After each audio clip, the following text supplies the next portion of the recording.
Botafogo tinha razão para ouvir árbitro, por exemplo. Botafogo? Claro. No jogo do Botafogo ontem? Porque, exatamente, a gente teve um lance idêntico contra o Atlético Paranaense. Né? O quê? O Botafogo instituição. Botafogo instituição e falando sério.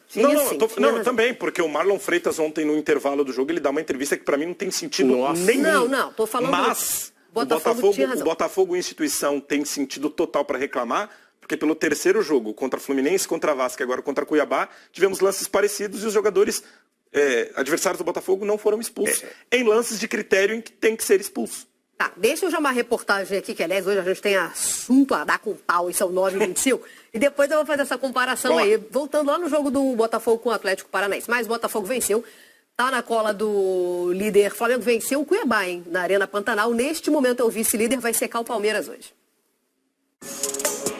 O Botafogo acredita. 3 pontos importantíssimos nessa caminhada que é de perseguir a liderança do Campeonato Brasileiro.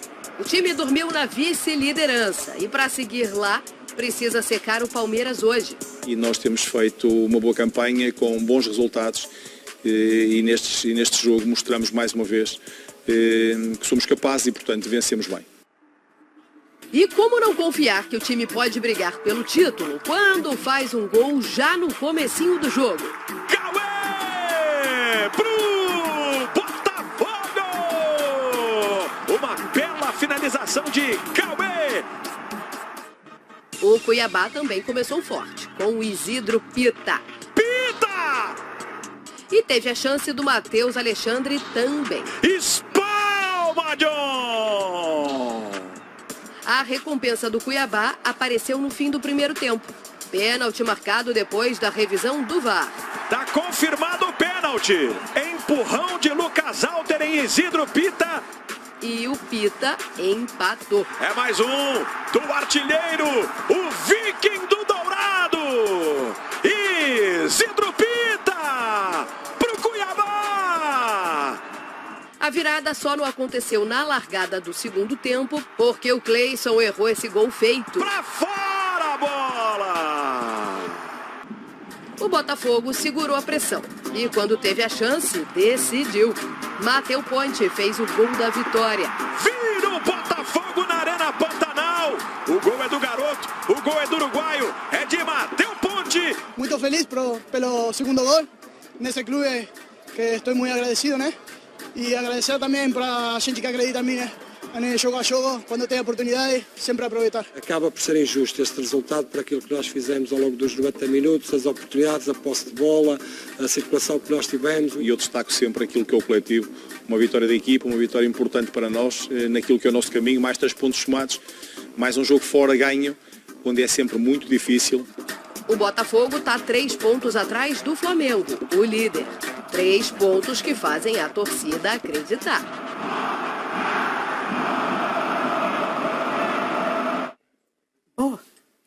Foi lá vocês, Mariana Texter vai explicar. Eu já falei para vocês, eu entendi o que ele estava pleiteando, eu entendi a briga que ele estava comprando, mas não concordo com os caminhos seguidos. Já falei algumas vezes, mas vamos lá. Nesse caso aí, o Botafogo tem razão.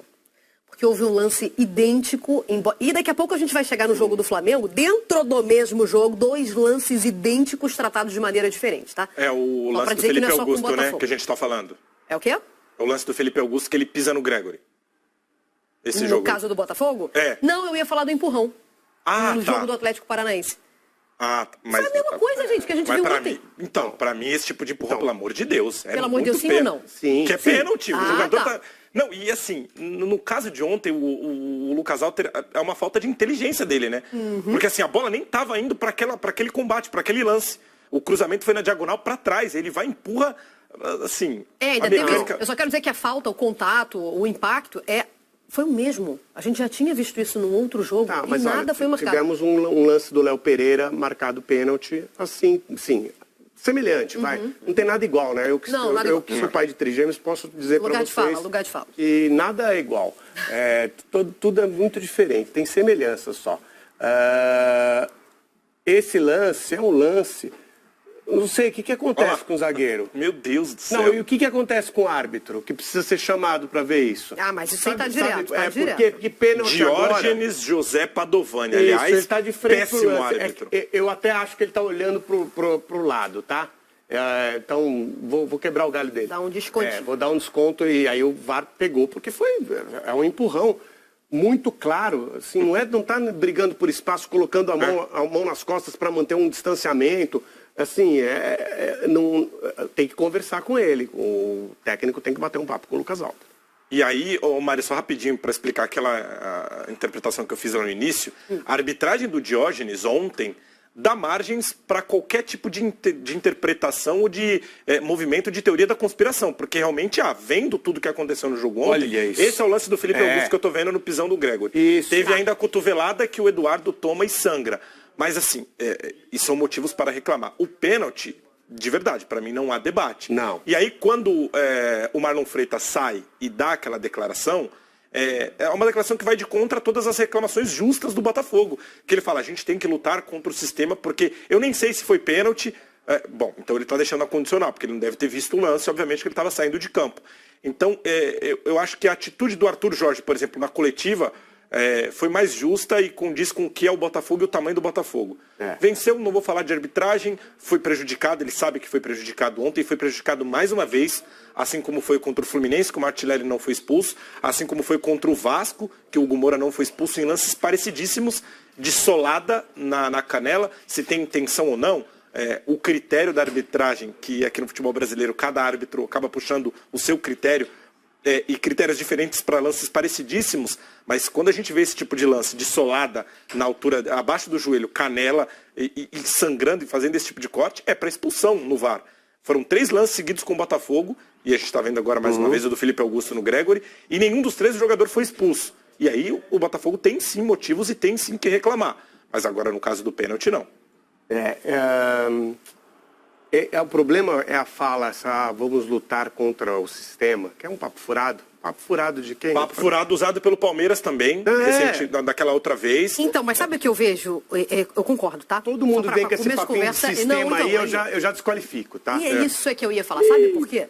Porque normalmente, e eu entendo a pessoa pensar assim, ela só vê os jogos do time dela. Então mas aí, Mari, entende que isso é uma reclamação Mari, mas geral. Assim, o torcedor ser passional e falar isso em rede social, em conversa de boteco e até quando encontra gente na rua, eu acho aceitável, normal. Isso. Porque é um tipo de brincadeira que na infância ou na nossa adolescência a gente também fazia. Agora, o profissional de futebol que está envolvido naquilo e sem ter a prova do que é o sistema. O sistema está ajudando quem? Uma coisa muito abstrata, né? O sistema. Exato. Você vai deixar sempre na condicional e essa condicional sempre vai te colocar contra a parede, principalmente em algum momento em que você for beneficiado. Isso aconteceu com o Palmeiras. O Palmeiras falou sobre o sistema, o Abel falou sobre o sistema, os auxiliares do Abel falaram sobre o sistema. Que sistema? Sistema em que o Palmeiras ganha. Aí ele não explica, aí ele não fala que é sistema quando ele ganha. Exatamente. Você é papo furado para se garantir quando as coisas não andam da maneira que você espera que ande. Eu só queria saber se a inteligência artificial vai fazer uma análise desse movimento do Lucas Alter como um movimento não adequado. Então, vocês lembram que eu falei, não concordo com o caminho que o Textor está seguindo para provar isso? Porque isso. Mas eu entendo a briga que ele está querendo comprar. Esse lance é um lance que você leva lá na CPI e fala assim, olha só, esse jogador aqui, desse jeito, esse é o tipo de jogada que não está dentro do padrão.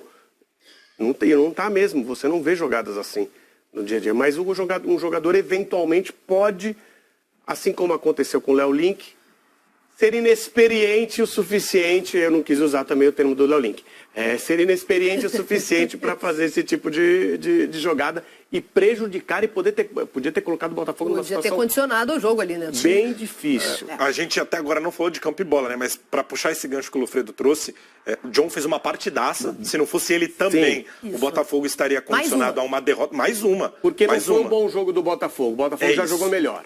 É isso. O Botafogo já jogou melhor. Então, mas vamos às novidades boas. Novidade porque demorou, né, a ter oportunidade. Vamos ver como é que o Arthur Jorge vai tratar isso. Mas que jogo do Cauê, hein?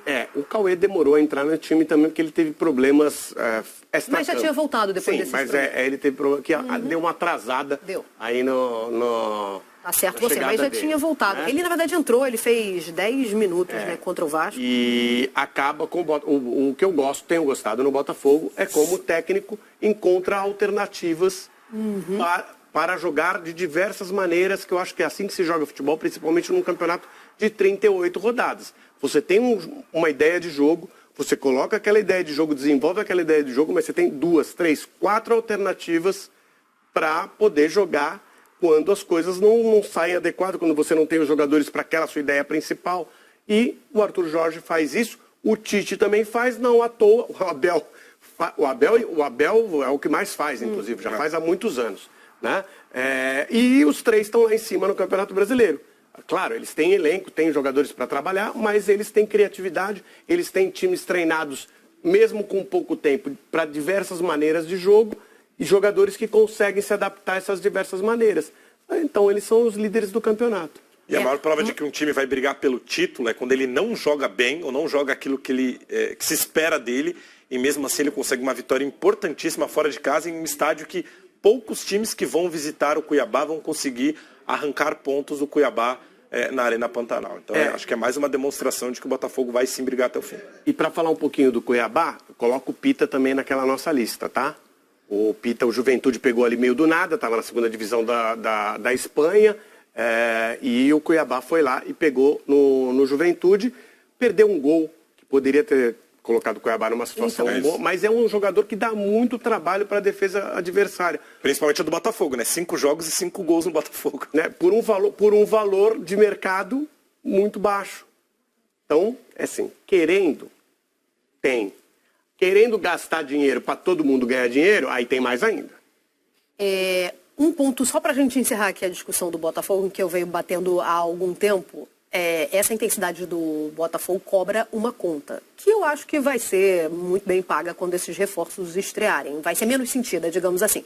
Ontem, por exemplo, quando o Cuiabá botava mais velocidade, a gente via que o Botafogo sentia a beça. Ainda e foi mais assim pelo calor e pelo gramado, também, né? Que complica ainda mais. Sem resenha, vamos para o Flamengo. Chegou Almada, hein?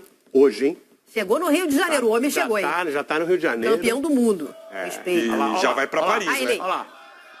Chegou no Foi Rio de convocado Janeiro. pelo Mascherano, né? Se ele der uma volta agora na praia de Copacabana, não faz muito sucesso. Mas daqui a alguns dias eu não sei.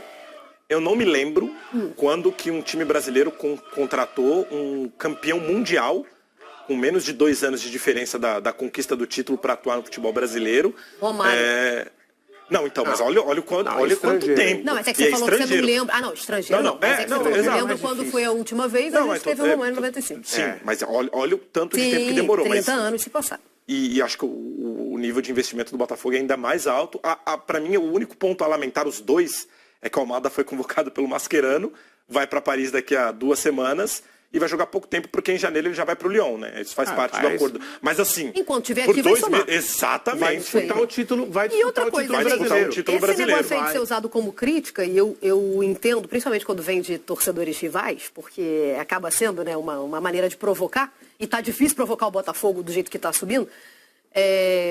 Vai satélite. E qual o problema? Enquanto tiver no